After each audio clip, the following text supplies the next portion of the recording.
Assalamualaikum warahmatullahi wabarakatuh. Waalaikumsalam.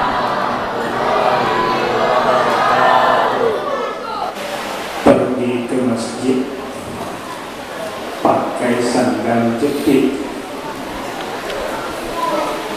duduk di masjid berpempit-pempit. Saya baru tahu kita di sini banyak yang pelit, jawab salam hanya sedikit.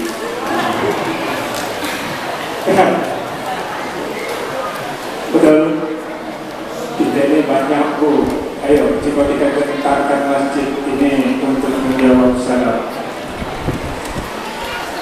Assalamualaikum warahmatullahi wabarakatuh.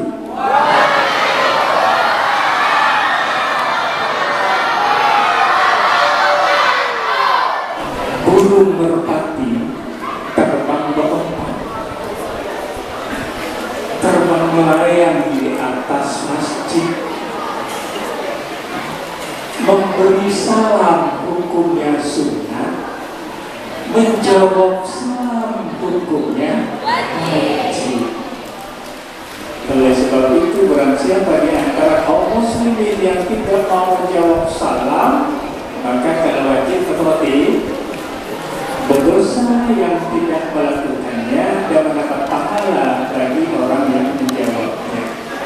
Oleh sebab itu, pada setiap pertemuan jangan malas untuk menjawab salam. Alhamdulillahilladzi khalaqal insana min sulalatin min tin, tsumma ja'alnahu nutfatan fi qararin makin. Asyhadu an la ilaha illallah wahdahu la syarika lah, wa asyhadu anna Muhammadan 'abduhu wa rasuluh.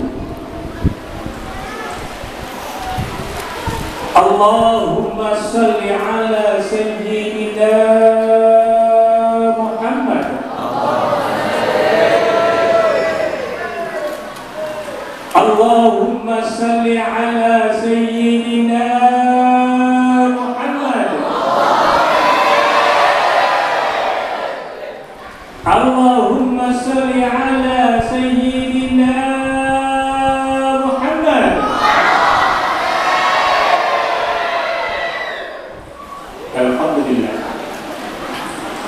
Kenapa Pak Ibu saya ucapkan alhamdulillah?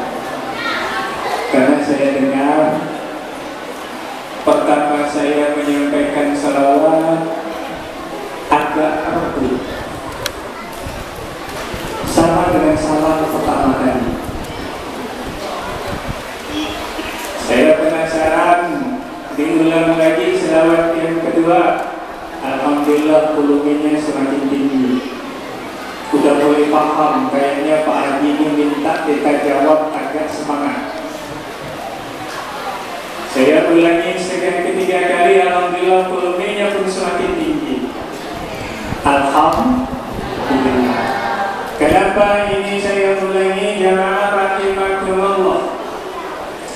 Hampir di setiap pertemuan saya, apakah itu bersifat majelis taklim maupun pada pengajian-pengajian yang lainnya, sering saya sampaikan, tidak bosan saya juga menyampaikan bahwa wahai kaum muslimin dan muslimat yang ada di masjid ini maupun yang ada di rumah-rumah yang mendengarkan suara kita, ingatlah bahwa sesungguhnya Rasulullah SAW pernah bersabda, Rasulullah SAW pernah berkata, manusia yang paling baik, manusia yang paling masin, manusia yang tuku garam kata kita, manusia yang paling cungkring kata kita.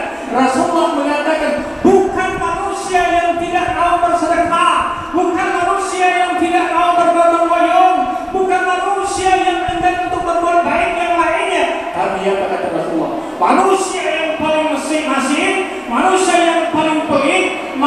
kukuh dalam adalah manusia, kata Rasulullah. Orang yang ketika disebut namaku, mereka macam mau tak mau menjawabnya. Artinya orang yang malas menjawab selawat. Oleh sebab itu jemaah rahimahullah, apabila kita mendengarkan lantunan selawat, mari kita jawab dengan semangat. Ini sebentar lagi bulan Ramadan. Kita di sini 20 rakaat tarawihnya. Setiap 2 rakaat kita selalu diiringi dengan selawat. Kadang-kadang terdapat di antara kita Bilal sudah menyampaikan dengan suara yang lantang, tetapi kadang-kadang kita jemaah macam mau macam tidak jawabnya. Kalaupun jawab kadang-kadang tidak jelas antara salah dan salah. Allahumma shalli ala sayyidina Muhammad. Salah. Ada apa? Salah itu dan itu tak mungkin salah. Ini jemaah rahimahullah. Qala Allah Ta'ala fil Qur'anil Karim. Bismillahirrahmanirrahim. Subhanalladzi asra bi'abdihi lailan minal masjidil haram ilal masjidil aqsal ladzi barakna Allahu linuriyahu min ayatina innahu huwas sami'ul basir. Kaum muslimin dan muslimat yang saya hormati, yang dirahmati oleh Allah Subhanahu wa Ta'ala. Pertama-tama mari kita memanjatkan puji dan syukur kita kehadirat Allah Subhanahu wa Ta'ala. Karena dengan cintanya Allah, Allah tidak pernah meninggalkan kita. Allah sangat menyayangi kita. Karena cintanya Allah inilah pada malam hari ini kita bisa berkumpul di tempat yang suci ini, di tempat yang mulia ini, di masjid yang kita banggakan ini. Kita bisa hadir untuk memperingati suatu kejadian yang besar, suatu kejadian yang pernah menggemparkan dunia, yakni peristiwa Isra dan Mi'raj yang terjadinya kurang lebih 14 abad yang silam. Oleh sebab itu, mari kita sama-sama bersyukur kepada Allah Subhanahu wa Ta'ala. Selawat beriring salam kita sampaikan kepada junjungan kita, seorang yang selalu membela kebenaran, yang selalu membawa panji-panji kebenaran, yang selalu menerjang segala kebatilan, yaitu Muhammad bin Abdullah beserta keluarganya, sahabatnya yang setia hingga akhir zaman. Jemaah rahimahullah, tadi bisik-bisik dengan tak tahu Pak. Saya tanya, Pak Doa, saya kalau dalam acara seperti ini baru pertama kali di bulan ini. Lalu saya tanya, biasanya siapa yang ngisi tausiah di sini? Pak Doa bilang, kadang dari kabupaten, dari provinsi, pernah dari Madinah, lalu dalam hati aku, yang jadi paling kamu itu ngisi uang silah-silah. Kabupaten, provinsi, Madinah, aku dari setiap rumah. Mikir sedikit kan, setelah gua ketemu dengan kampung aku Hongkong. Jadi lalu rasa, berandai-andai saya tahu informasi ini dari awal Pak PWI, saya tidak berani datang ke mulut ini. Dan kami yang datang dari kabupaten, dari provinsi, bukan dari Madinah. Sementara saya sedia dapur. Tapi anggap saja ini silaturahim antara kita. Tuk burung gelatuk turun ke tanah memakan padi. Apa ya? Tuk burung gelatuk turun ke tanah memakan padi. Duduk begini Pak Ibu memang mudah ngantuk. Dan kecuali PHBI siapkan kopi. Gak usah tersinggung, dipikir boleh. Baik, jemaah rahimakumullah, saya mulai saja. Berusaha saya dulu saja, saya tidak ngopi. Oh, praktek itu langsung kode-kode, saya tidak ngopi. Hanya sekedar hiburan saja. Kecuali abang dapat obat dan ngopi. Saya awali jemaah rahimakumullah dengan cerita dulu, nanti baru kita ngambil hikmahnya. Cerita pun singkat-singkat. Takut ayam dulu berkokok. Peristiwa Isra dan Mi'raj ini jemaah rahimakumullah, banyak para ulama berpendapat bahwa peristiwa ini dilatar belakangi oleh salah satu kejadian, artinya penyebab. Bahkan banyak riwayat menyatakan banyak sebabnya. Dalam kesempatan ini saya mencoba mengambil dua sebab saja, mengutip dua pendapat. Ini untuk adik-adik pelajar tolong diingat. Ada pendapat menyatakan bahwa peristiwa Isra Mi'raj ini dilandasi karena Allah ingin menjawab permintaan langit. Allah mengabulkan doa si langit. Ini mungkin yang tua-tua ngaji kitab tua mungkin menemukan riwayat ini. Karena saya mencoba mencampur adukkan yang tua dan yang muda. Pernah dengarannya Pak Haji Mahfud?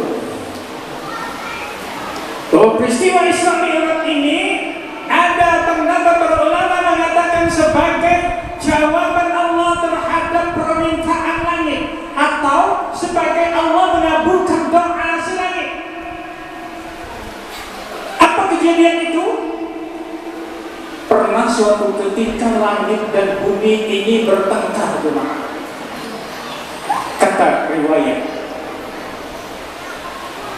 Apa pertengkaran antara bumi dan langit? Bumi ngangkat diri. Hai langit, kata bumi, saya lebih mulia dari kamu. Apa kata bumi? Ngangkut diri lebih mulia dari langit. Hai langit, saya lebih mulia darimu.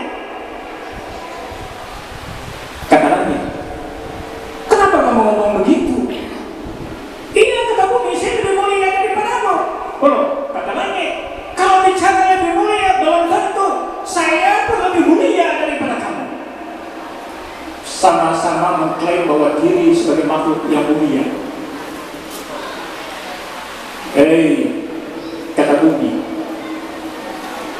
mana bisa kamu lebih mulia dari saya, wahai langit? Kamu lihat segala tumbuh-tumbuhan, segala bukit, gunung, itu semuanya ada padaku. Padamu tidak ada rumputan, maka aku lebih mulia darimu. Lalu kata langit, loh, kalau bicara itu gampang, saya lebih mulia daripadamu. Kamu lihat, bintang, matahari itu ada padaku, tidak ada di bumi. Oleh sebab itu saya lebih mulia daripadamu.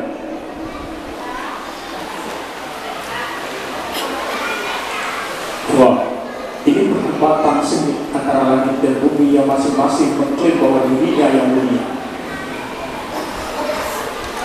Menjawab lagi, hei langit, tidak langit, saya lebih mulia daripadamu. Kamu lihat Ka'bah, bangunan yang mulia, dimuliakan oleh Allah. Setiap tahun mulai dari Nabi Adam sampai akhir zaman nanti akan selalu didatangi, dikelilingi oleh orang-orang yang ingin menyembah kepada Allah. Ka'bah tempat mulia, orang yang mendatangi Ka'bah adalah orang-orang yang ingin kemuliaan. Itu ada padaku, tidak ada padamu, wahai langit. Oleh sebab itu kata bumi, saya lebih mulia daripadamu.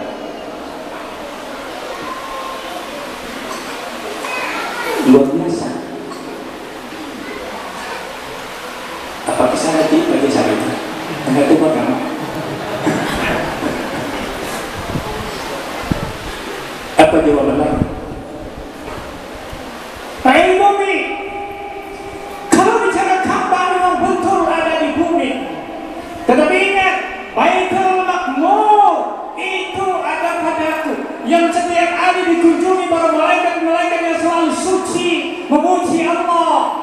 Itu ada padaku, kalah ketimbang kamu yang hanya di Ka'bah yang hanya dikelilingi oleh manusia biasa. Tetapi di tempatku ada Baitul Ma'mur yang selalu dikelilingi, selalu dimasuki, selalu dihadirkan oleh para malaikat-malaikat yang suci, yang tidak pernah mencari ridha Allah. Subhanallah, sama nak mau kalah. Tebak terus. Tak mau kalah keduanya, sama-sama mengklaim bahwa dirinya yang paling mulia. Singkat cerita jemaah rahimakumullah, karena takut ayam di luar pokok. Hei langit, kata bumi, saya yakinnya, saya ini lebih mulia dari ini. Ini ada bapak-bapak terakhir, ini panas. Nah, saya cerita singkat. Apa kata bumi? Hai langit, kamu tahu makhluk mana yang karena dia alam ini diciptakan? Kamu tahu manusia yang paling mulia, penutup para kenabian? Kamu tahu dia dikagumi oleh seluruh makhluk? Dia lahir di tempatku. Dia yang bernama Ahmad atau Muhammad. Dia tidak lahir di tempatmu. Dia tidak hanya lahir di tempatku, tetapi dia hidup besar menjadi manusia yang mulia, mengajak umat pada kebaikan. Itu ada padaku, tidak ada padamu, wahai langit.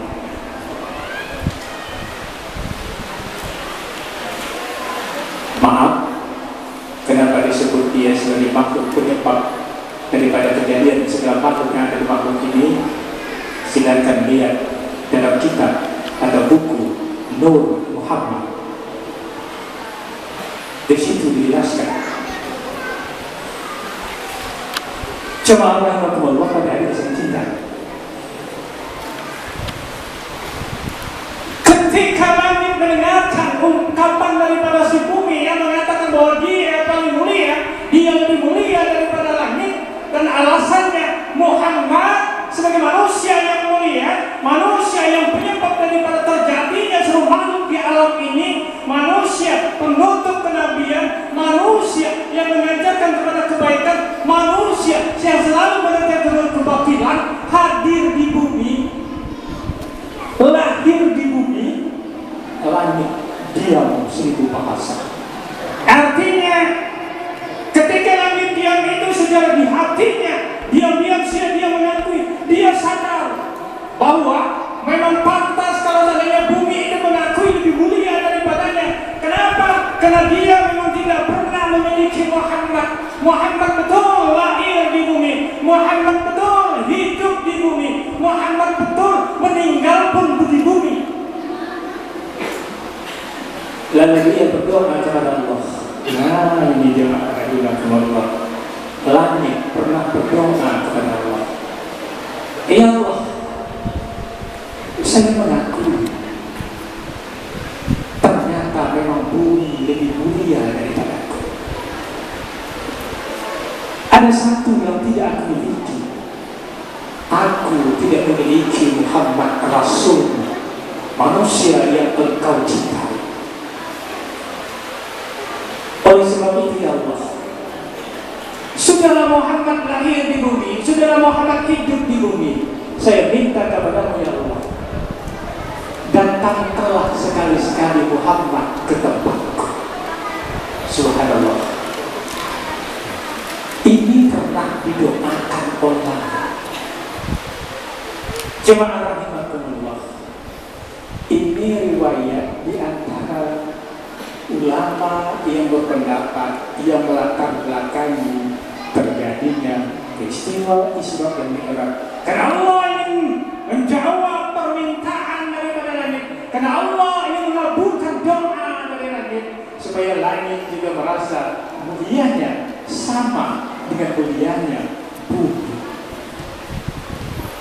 Wallahu a'lam. Subhanallah. Sejarah ini kadang-kadang terlupakan oleh kita semua.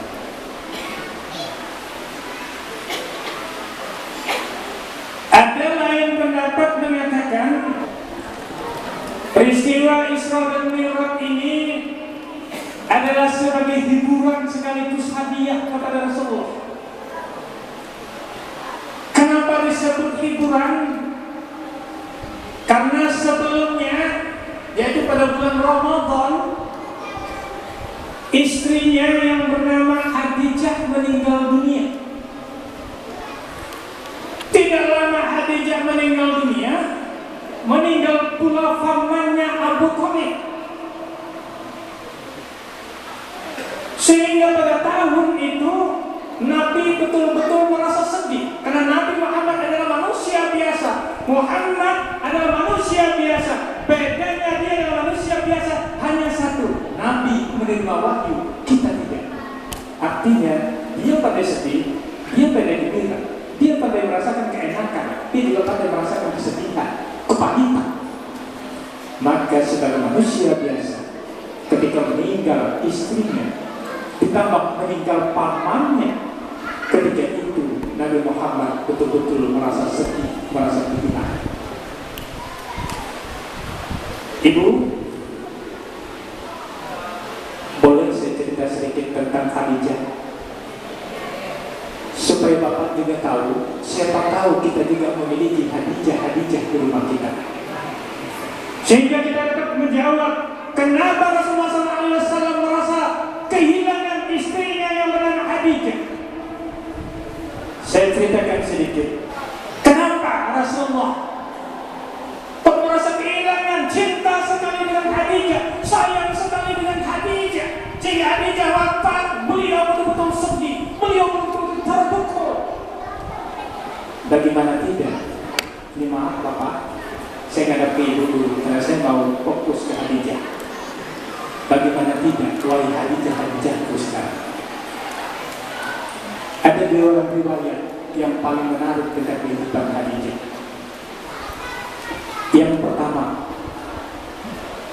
Yang pertama, mau dengar Bu? Ini contohnya.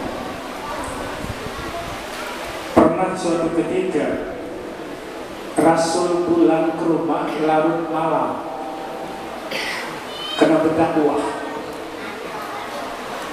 Kami dekat pantunnya. Pantun kata tadi, tuk mulak turun ke tanah memakan padi, duduk begini memang mudah ngantuk, syukur mudah ada air kopi. Ibu jemaah rahimakumullah. Bagaimana tidak? Karena suatu ketika Rasulullah pulang dari berdakwah pada malam hari, mengetuk pintu, minta buka. Seperti biasa kita, Assalamualaikum. Pelan Rasulullah. Belum Khadijah membuka pintu. Ketuk pintu yang kedua, Assalamualaikum ya Khadijah. Tidak Khadijah membuka pintu. Lalu Nabi cium. Oh, pantasian buka pintu bukan danau. Ternyata mungkin dia tidak dengar lagi menyusui Fatimah. Singkat cerita, akhirnya dibukalah pintu oleh Khadijah. Lalu Fatimah diletakkan di sampingnya.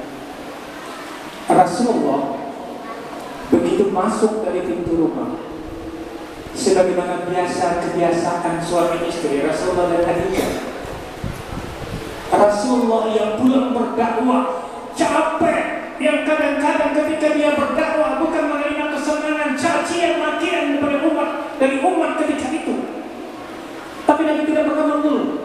Di rumah baru dia terasa lelah, capek. Begitu mendatangi Khadijah tadi sudah meletakkan Fatimah, lalu Rasulullah duduk.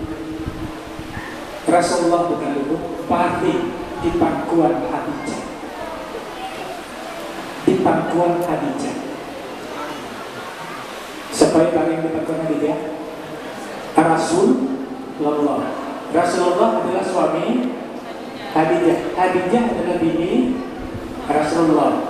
Rasulullah baring di pangkuan Khadijah. Khadijah bini Rasulullah. Rasulullah laki Khadijah. Maksud saya, siapa itu kalau tidur di bangku ini? Ayo, sebab Haji Hamzah pernah tidur di bangku ini. Bu, ngaku sebab kalau bangku laki itu. Ayo. Kalau belum mulai malam ini praktekkan, jangan sungkan-sungkan, minimal hikmah Isra Mi'raj pada malam hari ini mempraktekkan, membiasakan sang istri mangkuk hidup bini di pangkuan. Nanti belum ceritanya belum selesai. Nah, ini kalau dia cerita di pangku ramai. Ketahuan benar, memang udah biasa mangku laki.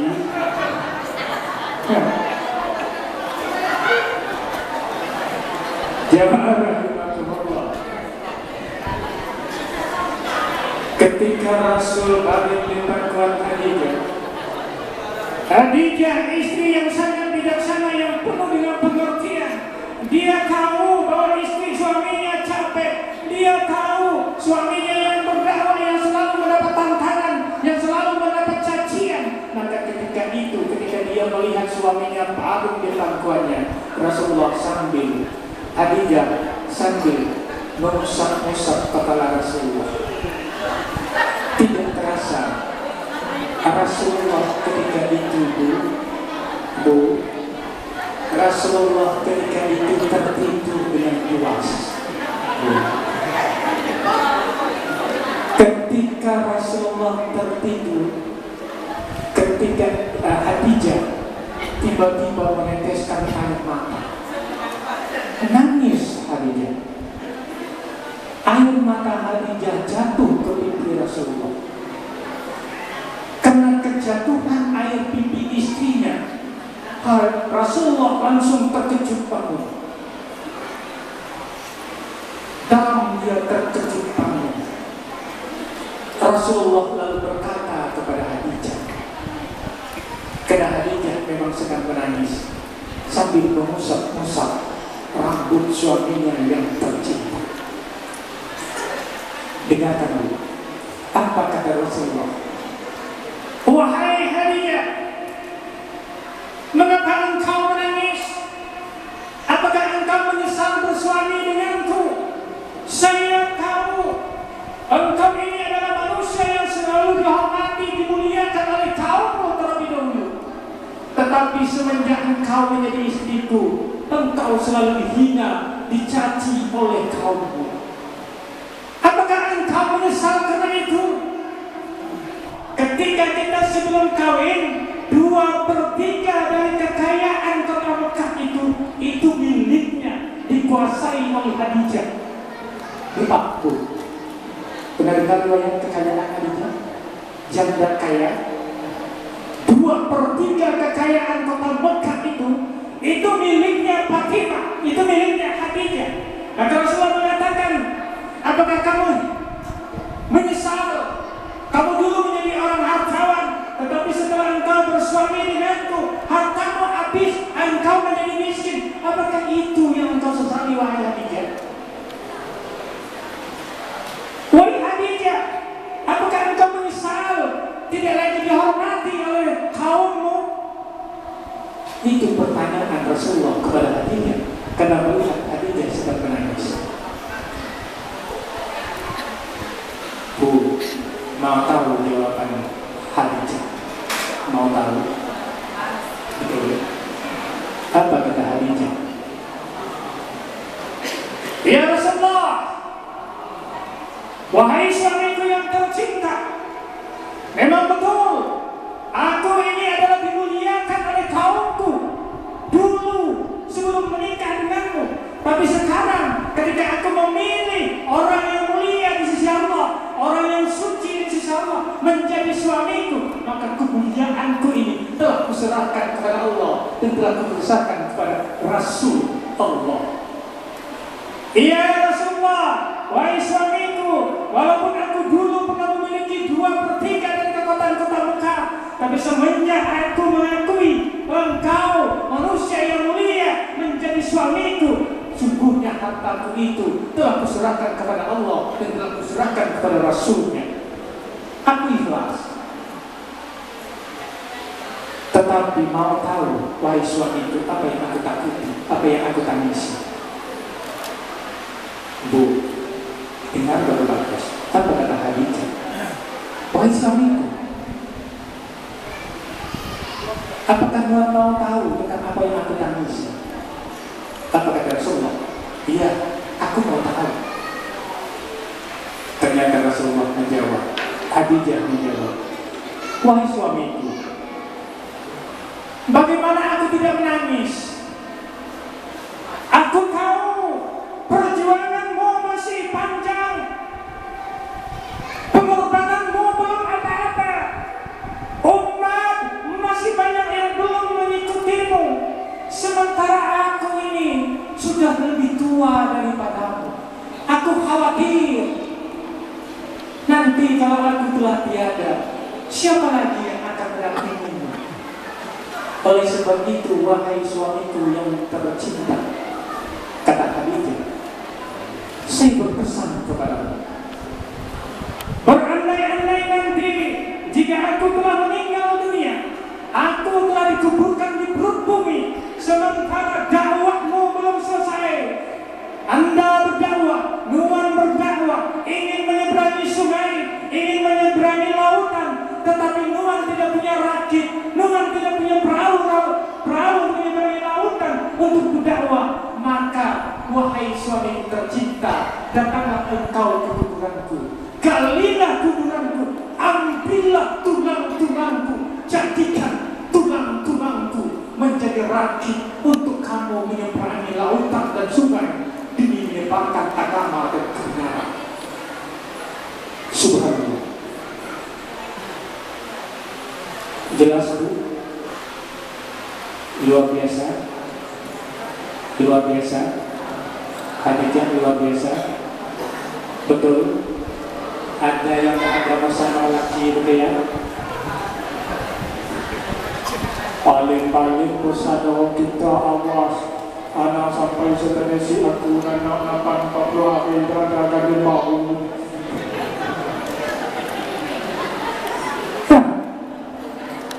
Paling pesannya begitu. Betul Pak Mujani. Paling pesan kita begitu. Awas wanita. Napan Papua ayahku terbentuk dari warna awan ke obat lagi. Paling itu pesannya kita.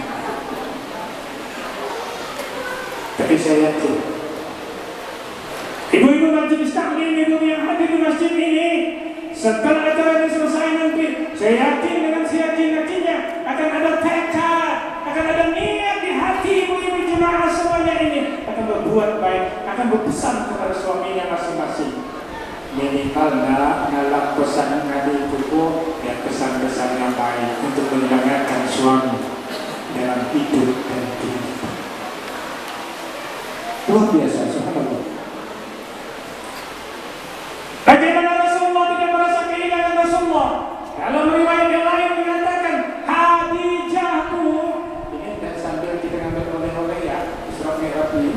Khadijah dalam sejarahnya tidak pernah meminta apapun kepada Rasulullah kecuali satu, itu pun saat dia mau meninggal dunia. Lihat, itu pun satu di saat dia mau meninggal dunia. Di mana ketika dia sudah mendekati Sidratul Maut, Khadijah dalam keadaan betul-betul mendekati kematian. Beliau menyempatkan diri ngomong, mengambil anaknya Fatimah. Kata Khadijah ketika itu dengan suara yang tertantang-tantang, wahai Fatimah, berdekatlah kepadaku. Aku ingin bicara kepadamu. Dengan segera Fatimah, anak kesayangannya, mendekati ibundanya. Singkat cerita, Khadijah ngomong dengan Fatimah, wahai Fatimah, ini udah mendekati Sidratul Maut, Pak, Bu, Ibu ya. Wahai Fatimah, tolong sampaikan kepada ayahmu yang tercinta, nanti kalau saya sudah meninggal, saya minta sorban yang selalu dipakai ayahmu dalam menerima wahyu, tolong sorban itu dijadikan kain kafan untukku.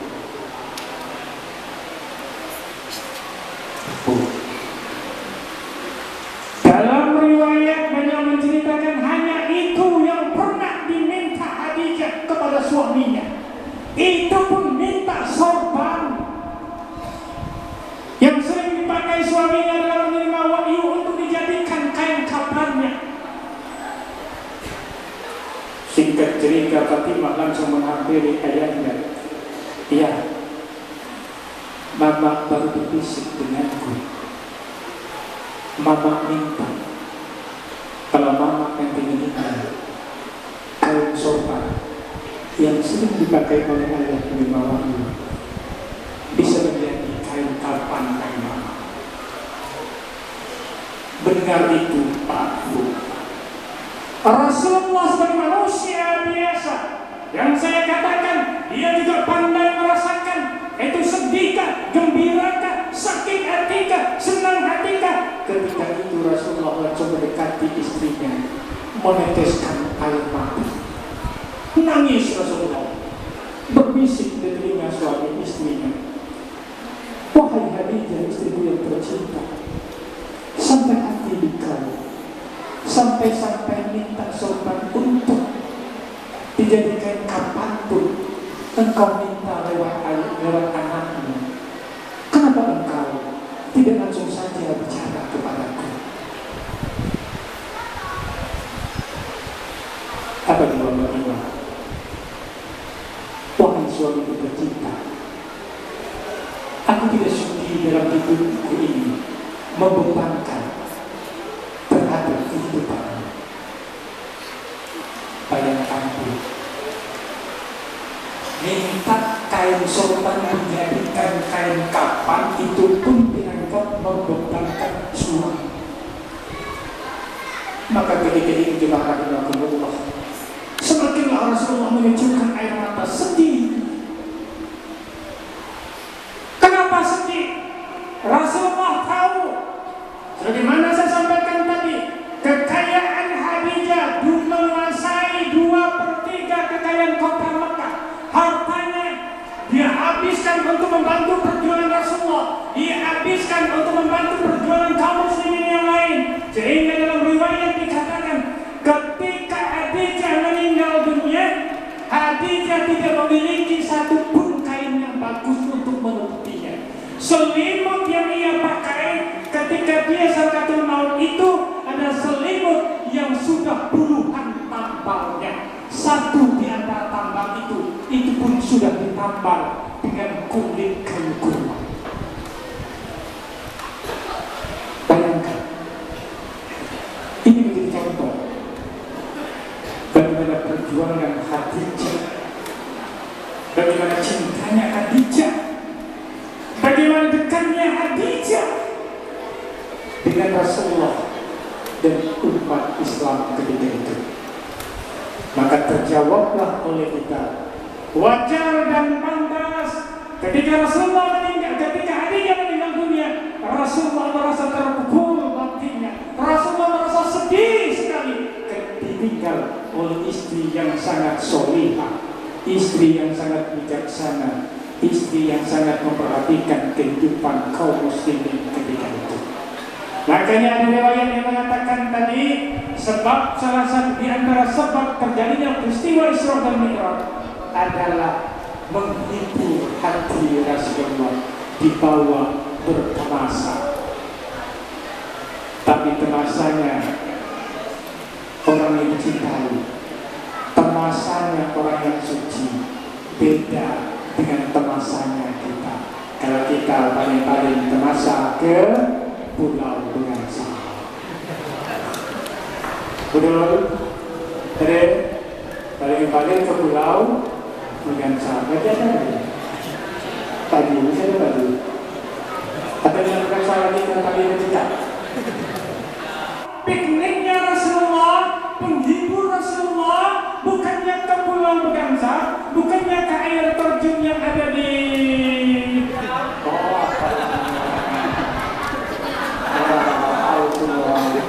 ada band lagi, ada artis, tidak, tapi termasuknya Rasulullah di bawah Allah ke langit. Itulah di antara yang melatar belakang terjadinya peristiwa Isra dan Mi'raj. Sallallahu ala Muhammad, sallallahu alaihi wasallam, sallallahu ala Muhammad, sallallahu alaihi wasallam. Kira-kira kalau dimainin lucu dia baik bu? Baik. Bagaimana kalau perbandingan sambil main lucu? Mabuk lagi, jadi lagi. Mana nyaman pak main lucu? Sallallahu alaihi wasallam. Nah, jadi untuk melepaskan penat saya. Kenapa begini bu? Ini untuk ibu pak. Kita ini kadang-kadang tidak terasa mendoakan kepada anak cucu kita yang tak bagus. Apa sebab? Sekecil apapun perkataan dari seorang ibu maupun seorang bapak, saya ulangi, sekecil apapun perkataan dari seorang ibu maupun seorang bapak terhadap anaknya, itu adalah doa. Maka kalau nanya lucu, mabuk lagi, judi lagi. Wajar kadang-kadang generasi kita suka mabuk, suka judi. Kenapa? Didoakan oleh ayah, oleh mama, oleh neneknya sendiri. Isra Mi'raj ini diawali kejadiannya dari kota Mekah. Ini ada berbagai pendapat. Ada yang mengatakan pada malam itu Nabi Muhammad memang sedang berada di Masjidil Haram. Ada mengatakan begitu. Ada pendapat lain mengatakan ketika malam itu Muhammad sedang berada di salah satu rumah istrinya yang bernama Ummi Hanif. Maka kalau ada beda pendapat kita bisa berdekat. Ini penyakit umat kita ini selain sedikit beda pendapat, salah Ustaz kami semua pada itu. Pak, banyak pendapat, banyak kitab masing-masing, banyak alasannya. Bagi kita yang begini ikuti sajalah. Tapi kalau mengikut, cari mana pendapat mayoritas ulama. Maka pesan saya, apabila terjadi pendapat atau itu masalah fikih maupun lainnya, sementara kita tidak punya kemampuan untuk beristihad, maka ikutilah pendapat kebanyakan ulama. Itu jalan keluarnya. Analogi pendapat diri. Ini aku support. Aku support. Ini aku kita dapat itu benar semua. Maka cara jalan keluarnya, teliti, lihat mana pendapat kebanyakan ulama, ke situ kita yang mengikutinya. Kalau kita tidak memiliki kemampuan untuk beristihad. Nah, jadi saya terserah saja apa mengikut pendapat kalian malam itu. Rasulullah berada di rumah istrinya yang bernama Ummi Hanim, maupun ketika Rasulullah memang sedang berada di Masjidil Haram. Yang jelas pada malam itu Nabi Muhammad didatangkan oleh malaikat Jibril.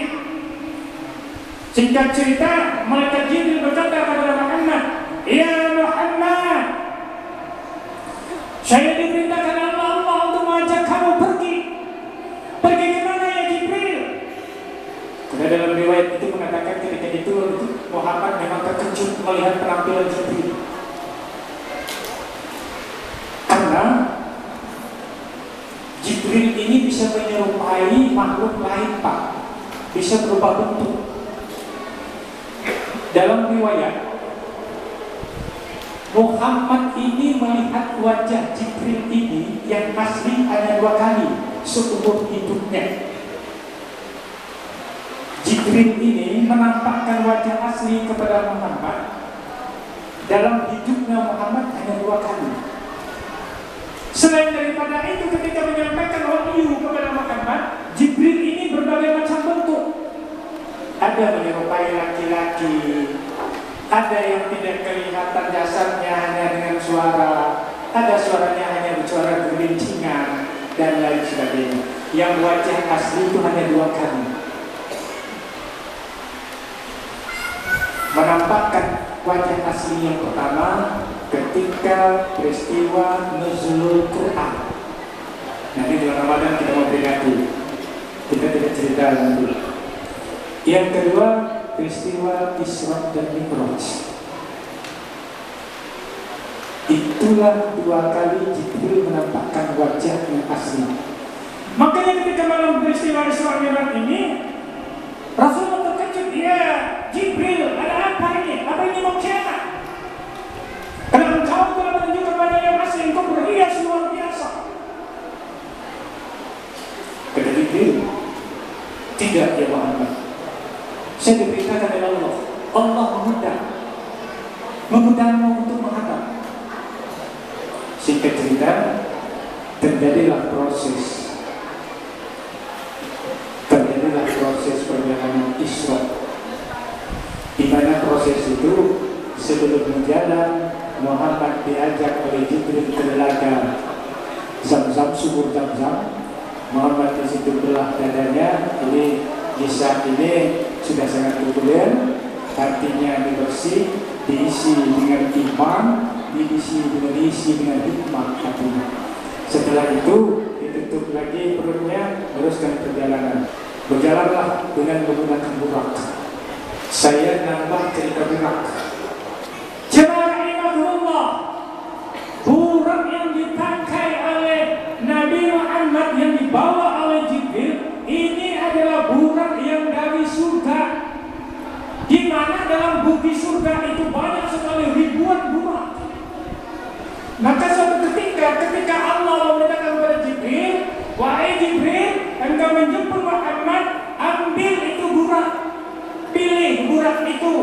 Dari sekian banyak di situ tergantung tuan, berarti bahasa kita ini, yang mana dibawa untuk menjemput Rasulullah. Singkat cerita, pergilah Jibril ini ke taman burak. Jibril melihat sekian banyak burak. Semuanya ya sedang berbunga, makan rumput apa semuanya lah. Senang. Lalu Jibril ketemu dengan salah satu burak yang beda dengan burak yang lain. Badannya kurus, yang lain bertengah diam, yang lain kelihatan wajahnya berseri, dia murung.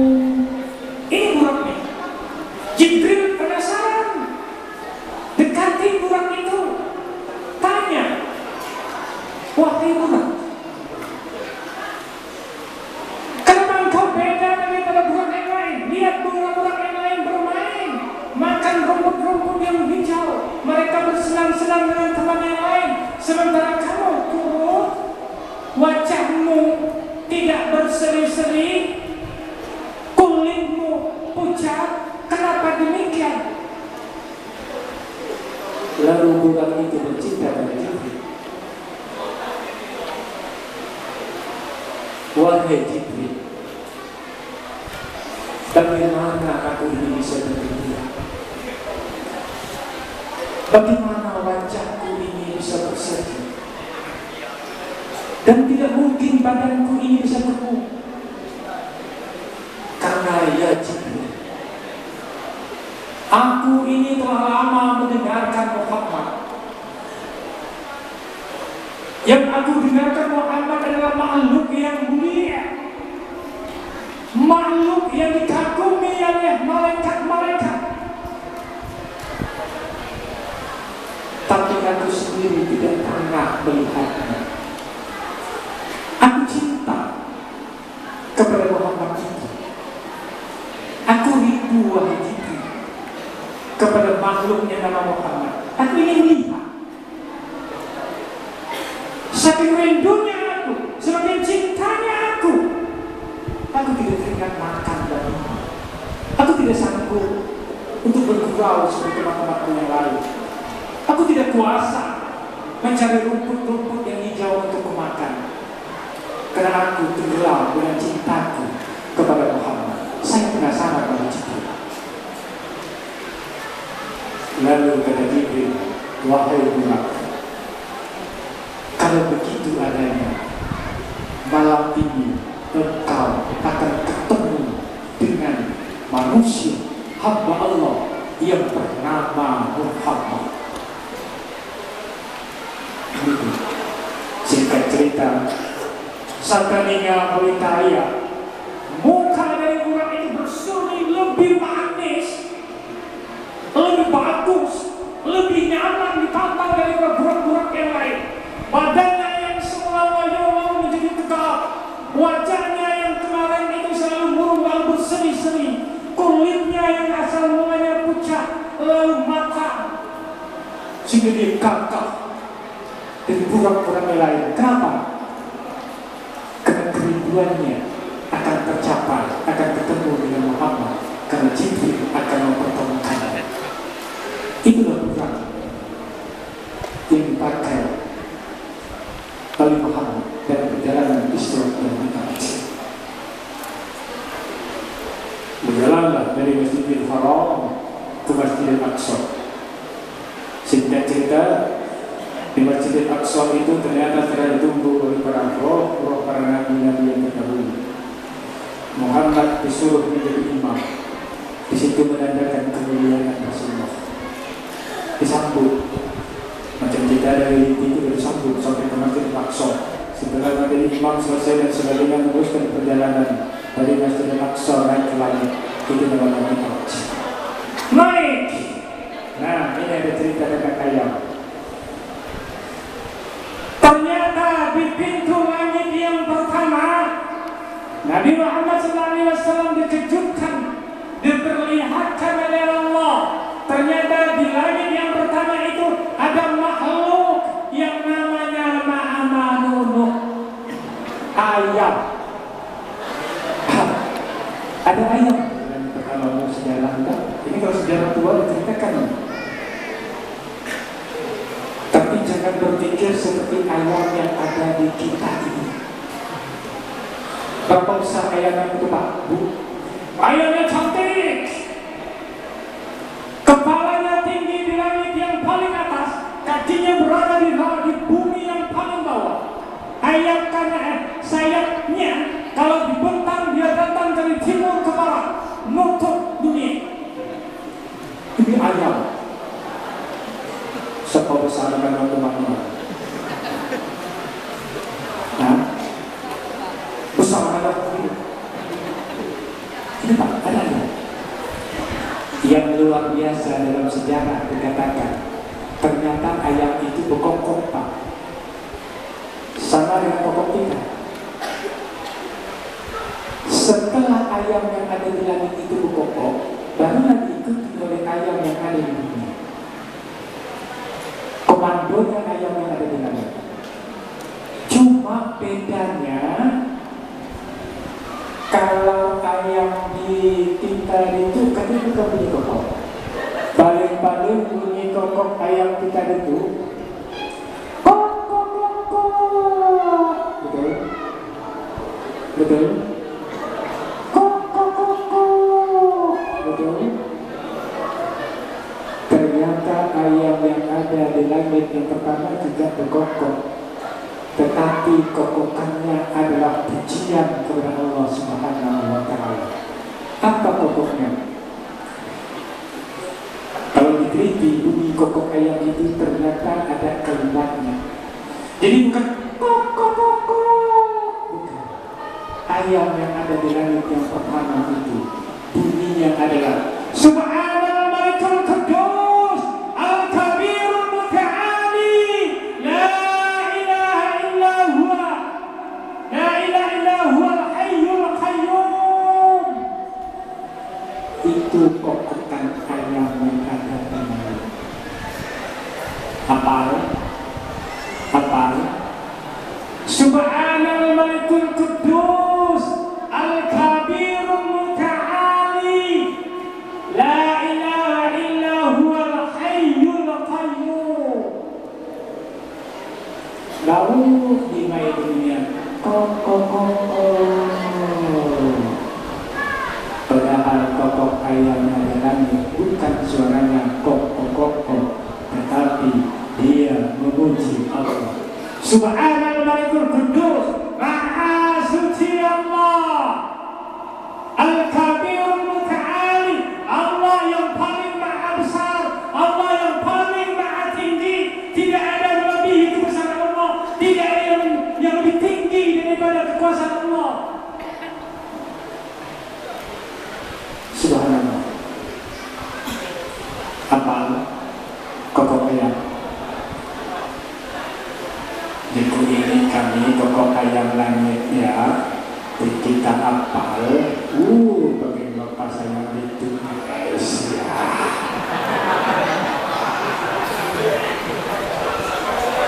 Maka kita nanti bapak ulang. Presiden dan Purnawami itu hafal semua ya. Subhanal Malikul Quddus Al-Kabirul Muta'ali La ilaha illa huwal Hayyul Qayyum. Itu kokok. Maka dalam riwayat pernah diceritakan Rasulullah sedang rindu ingin melihat ayam itu lagi, namun sampai beliau meninggal beliau tidak pernah diperlihatkan oleh Allah dengan ayam itu lagi. Karena ayamnya sangat indah, ayam itu sangat cantik, dan Rasulullah mengakui kokokannya. Dia setiap saat berkokok, tapi kokokannya bukan seperti kokok ayam yang ada tempat kita, tetapi kokokannya mengandung makna, yakni memuji kebesaran Allah Subhanahu wa Ta'ala. Terus cerita, masuk Rasulullah ke pintu yang pertama ini setelah ketemu dengan ayam, ketuk pintu. Ternyata sebelum pintu itu dibuka, yang ada di langit pertama itu nanya, "Ya Jibril, siapa bersamamu?" Jibril menjawab, "Saya bersama Rasulullah." Lalu orang itu, makhluk itu berkata, "Ya Jibril, apakah dia sudah diizinkan oleh Allah untuk masuk ke wilayah ini?" Jibril berkata, "Ya, kami sudah diizinkan oleh Allah." Baru berkata pintu pertama masuk. Muhammad tanya kepada Jibril, "Wahai Jibril, siapa orang ini?" Apa kata Jibril, "Ya Rasulullah, inilah Nabi Adam alaihissalam." Terus naik yang kedua, sama juga kejadiannya, ketuk pintu. Dari penjaga pintu itu nanya, "Siapa bersamamu ya Jibril?" Jibril berkata, "Ini Muhammad." Juga dia menanyakan pertanyaan sama, "Apakah ini sudah disetujui oleh Allah?" Jibril mengatakan, "Iya, kami sudah diperintahkan oleh Allah." Baru terbuka pintu langit kedua. Dibukalah oleh seseorang. Lalu Nabi Muhammad bertanya, "Siapakah itu yang wahai Jibril?" Jibril berkata, Ini adalah Nabi Yahya dan Nabi Musa, Nabi Isa alaihissalam. Ini dari kedua. Naik yang ketiga sama kejadiannya, ketemu di situ dengan salah seorang nabi yang bernama Nabi Yusuf alaihissalam. Selanjutnya naik ke langit yang selanjutnya, sama kejadiannya seperti yang satu, yang kedua, yang ketiga. Ternyata di situ ketemu dengan Nabi Harun alaihissalam. Naik ke selanjutnya, ke langit yang selanjutnya, sama kejadian seperti kedua, ketiga, dan seterusnya. Ternyata di sana ketemu dengan Nabi Idris alaihissalam. Naik ke langit yang lagi, terus sama seperti kejadian pertama, kedua, ketiga, keempat, dan keenam. Ternyata di situ ketemu dengan Nabi Musa alaihissalam. Terus naik ke tingkat yang terakhir, sama kejadiannya seperti 1, 2, 3, 4, 5, 6. Ternyata di situ ketemu dengan nenek moyangnya Muhammad SAW, yaitu Nabi Ibrahim alaihissalam. Disitulah Nabi Muhammad melihat Nabi Ibrahim dengan rambutnya sudah penuh dengan uban, dia bersandar di Baitul Maqmur. Melihat di pintu Baitul Maqmur itu masuk para malaikat setiap saat, setiap jam, setiap hari. Satu hari masuk itu tidak lebih, tidak kurang dari 7.000 malaikat. Siapa malaikat yang sudah masuk situ, tidak keluar lagi. Jadi bagaimana bisa ngitung berapa nama berapa hari? Artinya apa banyak malaikat? Wallahu ta'ala. Allah punya kuasa di atas kuasa yang lain. Allah punya alam selain daripada alam yang dipandang oleh panca indera kita. Allah punya tempat yang bukan tempat seperti yang kita lihat, seperti yang kita pandang dengan panca indera kita. Itu hanya bisa diyakini dengan keimanan yang kuat. Sehingga cerita di antara Allah sampailah Nabi Muhammad ke Sidratul Muntaha. Di Sidratul Muntaha itu, disitulah terjadi peristiwa yang luar biasa. Ada riwayat mengatakan Nabi Muhammad ketemu dengan Allah, terhadap 5 perintah sholat 50 waktu. Tapi maaf, saya luruskan sedikit. Ini untuk adik-adik, kalian dua-dua sudah tahu jawabannya. Kalau ada buku, kalau ada bicara, kalau ada para ustaz bicara seperti saya tadi, bahwa Muhammad ketemu dengan Allah di suatu Muntaha, jangan kita lalu berpikir kalau begitu Allah punya tempat. Ini harus diluruskan dalam ilmu ketuhanan. Kalau tidak terjebak anak-anak di sekolah, kau belajar begitu ya? Saya tahu ketemu Tuhan. Ini hati-hati para ibu bapak yang mengajarkan di sekolah, harus tuntas penjelasannya. Jangan sampai ada siswa yang pintar lalu berpikir, Pak, Bu, kalau begitu Allah punya tempat. Jawabannya, Allah tidak bertempat.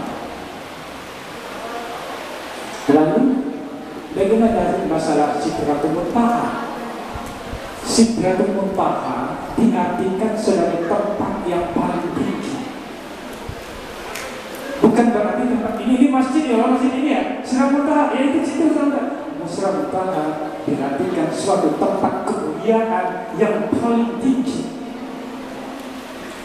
Allah berada di pada satu tempat yang paling tinggi. Tinggi bukan berarti tinggi tempat dengan berkurang, tapi tinggi dengan masuk menguasai seluruh alam jagat raya. Lalu ada Allah di situ? Belum tentu. Tempat yang mengandung pengertian tempat yang paling tinggi, tempat yang paling mulia. Tidak ada tempat di atas tempat itu lagi. Allah punya kemuliaan daripada yang paling mulia. Allah punya paling tinggi di antara yang paling tinggi. Allah punya kekuasaan dibandingkan orang-orang yang punya kuasa. Itulah makna daripada Sidratul Muntaha. Singkat cerita jemaah Allah, karena saya mau cepat pulang, takut ayam berkokok dulu. Dapatlah Nabi perintah sholat Muhammad terima. Turun langit lagi. Singkat cerita ketemu dengan Nabi, bertemu lagi dengan Nabi Ibrahim, kemudian ketemu Nabi Musa. Ketika Nabi Musa ini nanya, Muhammad, apa Muhammad tadi? Ya, singkat cerita kata Muhammad, saya ini disuruh melaksanakan sholat saya dari umat saya. Lalu kata Nabi Musa berapa kali? 50 kali. Muhammad, kata Nabi Musa, 50 kali. Nggak terima? Iya, saya terima. Dah, kata Muhammad, kata Nabi Musa, coba naik lagi, minta lagi kepada Allah, dikurangi. Saya yakin umatmu tak mampu. Umat saya aja, kata Nabi Musa, gagah besar tinggi daripada umatmu. Sekali saja banyak yang tak mampu mengerjakannya, apalagi umatmu. 50 kali lagi. Nah, singkat cerita, saya singkat saja. Naik Nabi Muhammad kurang 5, sudah dapat 45. Turun lagi ketemu Nabi Musa. Nabi Musa bersama lagi, kurang lagi Muhammad, minta lagi. Naik lagi kurang 5, sampailah batas terakhir 5 waktu. Ketika 5, ini coba lihat, ini nanti akan saya jelaskan di temannya. Ketika sampai 5, Nabi Musa lagi usul kepada Muhammad, iya Muhammad, naik lagi. Saya yakin 5 ini umatmu belum mampu ya Muhammad. Apa jawab Muhammad dengan bijaksana? Wahai Nabi Musa, saya malu kepada Allah. Saya sudah beberapa kali naik dan turun, minta turun. Allah mengabulkan permintaanku, tapi untuk kali ini saya malu, wahai Nabi Musa. Singkat cerita, turun, sudah, saya singkat saja datang ke dunia. Oke, selesai, surat merah. Saya akan selesai. Jelas? Setelah peristiwa yang dialami Muhammad ini, perjalanan Isra dan Mi'raj ini memakan waktu tidak sampai nunggu siang. Artinya dalam satu malam ini selesai. Dari Masjidil Haram ke Masjidil Aqsa, dari Masjidil Aqsa naik ke langit yang kita jelaskan tadi, ini tidak sampai subuh, Pak, selesai. Lalu singkat cerita, suatu ketika Nabi ini ketemu dengan Abu Jahal. Melihat Nabi sedang tenung, Abu Jahal nanya, ya Muhammad, kenal Abu Jahal nggak? Nggak ya? Nggak ya? Sekolah nggak kan? Sekolah nggak kenal? Ya, pintar, tuntas. Abu Jahal nanya, lihat Nabi sedang tenung, ya Muhammad, kenapa teman-teman? Singkat cerita, Muhammad ya Abu Jahal, bagaimana saya teman-teman? Saya menanggung kejadian saya tadi malam. Udah. Kejadian apa? Ceritalah dengan singkat seperti yang kita ceritakan tadi. Wah, kenanya Abu Jahal. Dia punya akal busuk nih. Kata Abu Jahal, Muhammad, cerita ini menarik, Muhammad. Abu Jahal nih. Saya punya saran. Coba cerita ini diceritakan pada umat-umat yang lain, supaya tidak tahu semua. Tahu kuning kau tidak? Wah, sedih kebahagiaan. Tahu kuning kau tidak? Kenapa? Kenapa Abu Jahal sangat seperti itu? Gimana rahimahullah? Karena Abu Jahal tahu dan yakin tidak akan ada umat yang percaya dengan itu. Tidak mungkin perjalanan dari Mekah sampai ke Palestina itu, kalau ukuran zaman itu memakan waktu berbulan-bulan. Apalagi naik langit. Nah, dalam 3 jam ini kesempatan yang Muhammad. Singkat cerita, ruang berada segitu sangat kecil. Abu Jahal ini manggil, ya Abu Jahal, Abu Lahab, Abu Dapur, tinggal semua nih. Ini dia kan? Abu Jahal, Abu Lahab, Abu Dapur kembali. Abu, yang kali menangkap bisi. Begitu kumpul, Abu Jahal mulai,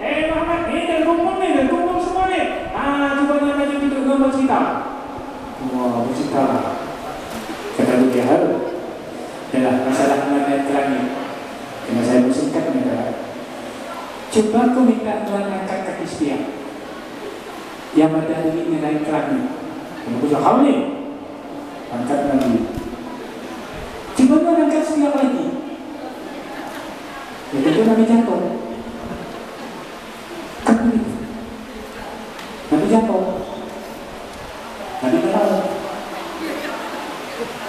Nah, kesempatan itulah Abu Jahal menghantam Rasulullah. Hei saudara-saudaraku, nuan tahu Abu Muhammad ini yang pada semalam berjalan dari Mekah ini ke Palestina terus naik langit. Tuh bukti pengampu. Suruh aku ngangkat kaki setia, mau sampai dua setia. Nah mau, kenapa kita jatuh? Kan tiba akan naik langit. Hadirin percaya? Oh udahlah, dari situ gempa. Terkecuali yang tetap percaya pada peristiwa itu. Sebab Abu Bakar, maka dia mendapat gelar As-Siddiq. Abu Bakar Siddiq. Siddiq orang yang membenarkan. Ketika ditanya kepada Abu Bakar diam seibu bahasa. Jadi ketika ditanya, Abu Bakar, apa Tuhan itu diam-diam? Apa kata Bakar? Kalau yang menceritakan itu memang Rasulullah Muhammad, lebih dari itu saya percaya. Luar biasa Abu Bakar. Jadi dia nantang. Jangankan cerita itu, kalau memang Rasulullah menceritakan itu, lebih dari itu saya percaya. Itu Abu Bakar. Maka ketika itu Abu Bakar mendapat gelar As-Siddiq. Jamaah rahimakumullah. Cerita saya cukupkan di sini. Tetapi sebelum menutup acara pada hari ini, saya akan mencoba mengambil hikmah di balik apa yang kita sampaikan dari pertama. Yang pertama, saya katakan tadi, ada di antara pendapat mengatakan bahwa Rasulullah pergi Isra Mi'raj dilatar belakangi oleh tahun kesedihan Ummul Husni. Artinya sebelumnya Nabi Muhammad dicoba dengan berbagai cobaan, dicoba dengan bermacam rintangan. Kita ambil hikmah dalam kehidupan kita hari ini. Di situ Allah mengajarkan kepada kita bahwa siapa di antara kita ini sabar, siapa di antara kita ini bisa lolos dari ujian Allah. Kita hidup di dalam ini, kadang-kadang apa yang kita cita-citakan berbeda dengan apa yang kita dapatkan sebenarnya. Dulu mungkin kita pernah bercita-cita, ya Allah, mudah-mudahan aku dapat istri yang solehah, mudah-mudahan aku dapat suami yang soleh. Tapi kadang-kadang yang kita dapat adalah istri yang selalu menyakitkan hati, yang suami selalu menyakitkan kita. Tapi sabar kita dengan itu, bisa keluar daripada itu. Allah akan memberikan jalan keluar. Mungkin dulu kita pernah bercita-cita, ya Allah, ketika masih duduk di SMA, ketika masih duduk di sanawiyah atau aliyah atau SMP, mungkin pernah menghayal, aduh, aku nanti jadi orang kaya, rezeki pemuda, dapat kendaraan, yang mengkilat dan sebagainya. Tapi dari kenyataan, sekarang kita berada dalam kemiskinan. Ada yang dulu pernah bercita-cita, oh aku nanti setelah berusaha aku jadi orang sehat, aku akan pergi beribadah dan sebagainya. Tetapi ternyata setelah dewasa dan ternyata tua, dia sakit-sakitan. Dulu mungkin pernah kita bercita-cita untuk mendapatkan anak yang soleh, tetapi kenyataannya kadang-kadang kita dapat anak yang selalu durhaka kepada kita, di samping kita durhaka kepada Allah. Dulu mungkin kita pernah bercita-cita, hidupku akan normal, lurus, penuh dengan kebahagiaan. Tetapi kadang-kadang dalam hidup ini yang kita dapat adalah kesengsaraan dan kesulitan. Nabi Muhammad diangkat Allah ke langit untuk Isra Mi'raj setelah lulus daripada cobaan, lulus daripada rintangan. Sekali lagi, ini mengajarkan kita dalam hidup harus penuh dengan kesabaran. Kita harus lulus dari segala cobaan daripada Allah. Insya Allah, kalau kita semua bisa melewati kehidupan ini dengan tenang dan kesabaran, Allah akan memberikan jalan keluar yang terbaik bagi kita. Pak, Bu, hidup ini jangan spontan menilai apa yang kita dapat. Apa tadi? Pak, hidup jangan melihat, menilai spontan dari apa yang kita dapat hari ini. Boleh jadi di balik itu ada rahasia Allah. Saya teringat dalam salah satu ayat Al-Quran mengatakan Bismillahirrahmanirrahim. Asa an takrahu syai'an wa huwa khairul lakum wa asa an tuhibbu syai'an wa huwa syarrul lakum. Ini oleh-oleh kita pertama dalam hidup. Asa tuhibbu syai'an, kata Allah, kamu hidup dalam dunia ini mungkin saja kamu mencintai sesuatu, kamu mendapatkan sesuatu, kamu ingin mendapatkan sesuatu sehingga kita cinta kepada sesuatu itu. Tetapi kamu kadang-kadang tidak tahu barang yang engkau cintai itu, itulah yang akan mencelakakanmu. Asa tuhibbu syai'an wa huwa syarrul lakum. Sebaliknya kata Allah, boleh jadi kamu dalam dunia ini benci kepada sesuatu, kamu tidak ingin sakit, kamu tidak ingin miskin, tetapi kadang-kadang kita tidak sadar sesuatu yang kita benci itu justru itulah yang menyelamatkan kita.